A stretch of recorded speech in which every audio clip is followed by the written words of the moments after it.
Mandikufake ikasi ndikuxoxele nalibali kwelami ikasi.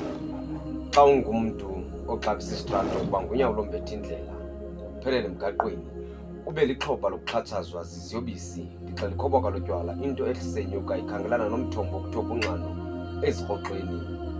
Kweyam ikasi abamfuni umntu ozama indlela eya ekukhanyeni, ikakhulukazi xa ungumntu ongavali apha emlonyeni.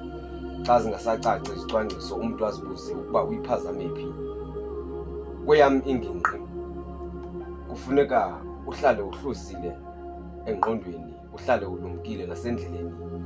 Kubungothuka sowusoyela eliweni, kaloku kuyinqaba ukuqumana, sivulelana nomfi siyajojana. Liqayi ukunukana, ikwalibhaso nokuchithana. Esithubeni sokuxhasana siyakhuphisana. Ndike ndathabatha uhambo ndafika emzini wesiNtu, andabona mntu. Ndedlulele emzini womntu ndabona abantu. Xa ndiqwalasele ebantwini andiboni buntu. Xa ndifumana nobuntu akanampilo. Xa ndifumana nempilo akanabuntu. Kungenjalo usufike iimpumlo bezibeke bunzi besidla amasegusha.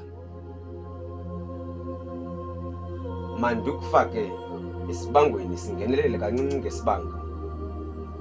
Sisesibangweni nampaya oontanga baligqubu bezikoneni, kutsho khona onomkhanyo akasindanga ekreleni.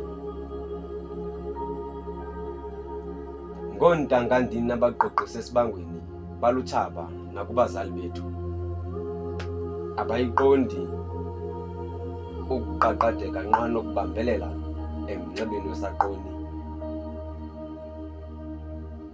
Isidima asiqotywa ngokuqaqadeka, qha ndiyabona loo nto abayiqondi.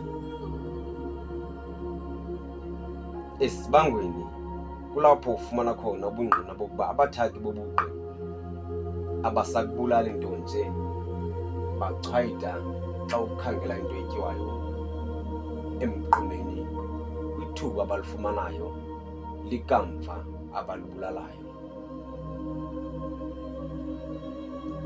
Kanti ke singachopha kancinci kwalapha ezishelitheni. Kukho inqwaba yabantwana bomzi wamaqaba. Kuzanywa le mpilo ngapha nangapha.